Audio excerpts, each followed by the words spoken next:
Muy buenas tardes, mi nombre es Chamailena Hoyos Mosquera. Nosotros nos tocó la necesidad existencial del hacer. Referente a eso, yo les vengo a hablar sobre la necesidad axiológica de subsistencia.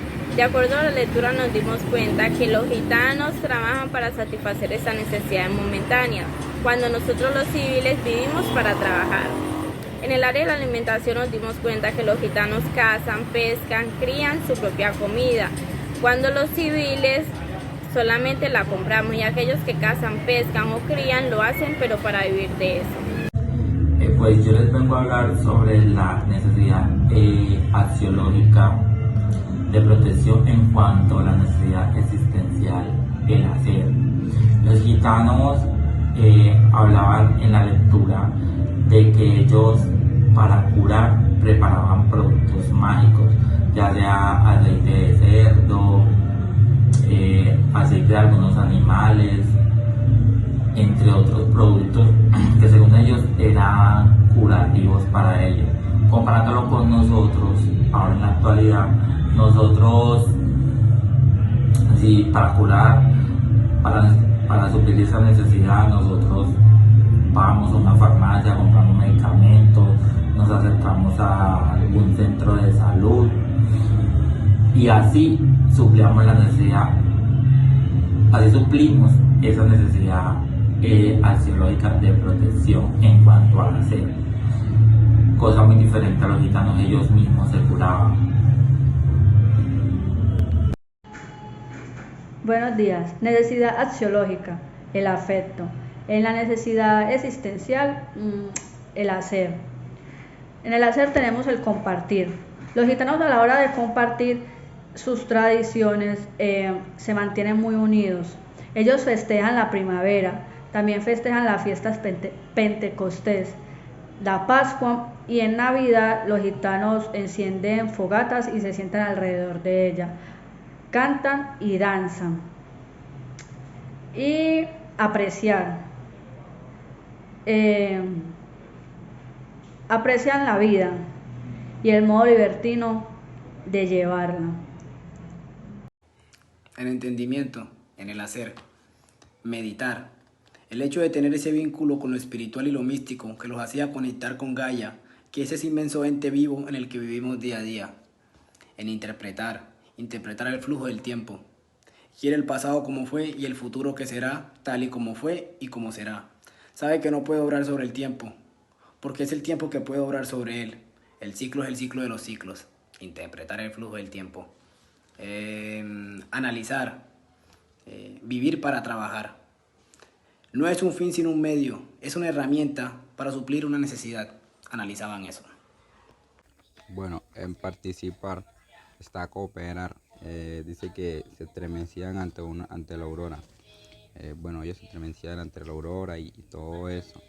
A cambio nosotros acá pues cooperamos ante la ley, ante las leyes de nuestras casas y todas esas cosas. También está compartir. Ellos se reunían para festejar. Vemos que ellos celebraban la primavera, todas esas cosas. En cambio nosotros acá pues festejamos de otra manera, fiestas, reuniones y todo eso.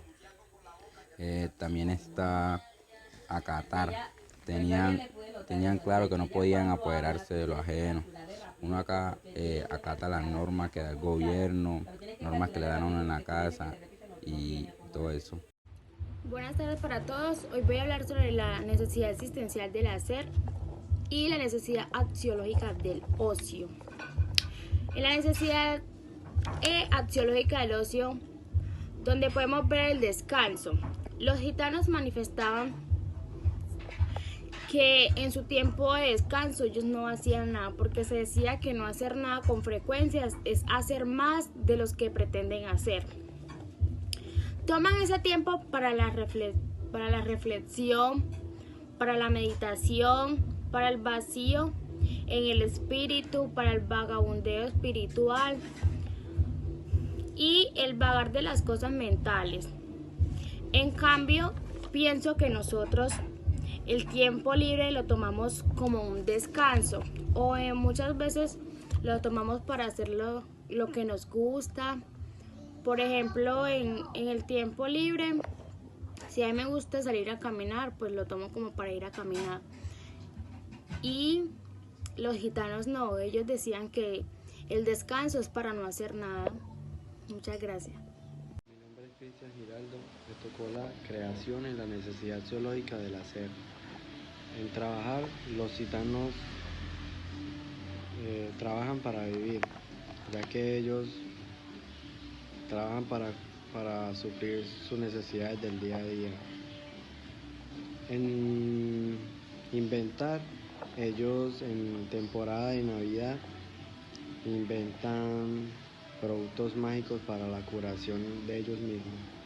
Y en construir, ellos construían muchas cosas artesanales, ya que era su habilidad. Bueno, hablando de identidad, ¿cómo se identificaban los gitanos? Bueno, los gitanos no se sostenían en actividades de civilizaciones, pues decían que para ser gitanos no necesitaban hacer eso para tener éxito. En cambio nosotros, en nuestra época, sí realizamos ese tipo de actividades, como por ejemplo estudiar, irnos de fiesta y cosas así. También hay que tener en cuenta que ellos las celebraciones las hacían de una manera distinta, tenían otras tradiciones. En cambio nosotros, por ejemplo, en Navidad siempre estamos con la familia. En cambio ellos llegaban y cogían a un familiar para que diera vueltas por la casa y la tradición era esa. Libertad en el hacer. Meditar. Estos meditan sobre el ritmo del día que comienza, en los sonidos de la naturaleza como lo son, el agua que corre por el arroyo, el canto de las aves, los estremecimientos de los arbustos, el sonido que genera el viento al pasar por los árboles. Diferenciarse. En diferenciarnos en el sentido, el mero hecho de ellos ser gitanos los hace libres, pero sí cumplen con sus actividades. En cambio, en la actualidad sí tenemos un horario especificado para hacer nuestras labores. Conocerse. Los gitanos son lo que nosotros fuimos, y nosotros ya no queremos ser lo que una vez hemos sido. Orgullosos como estamos de haber abandonado lo que éramos, en la barbarie y la civilización vinculada con el cosmos. Ilusionados justamente cuando más manifestamos estar cerca del cosmos, a la naturaleza.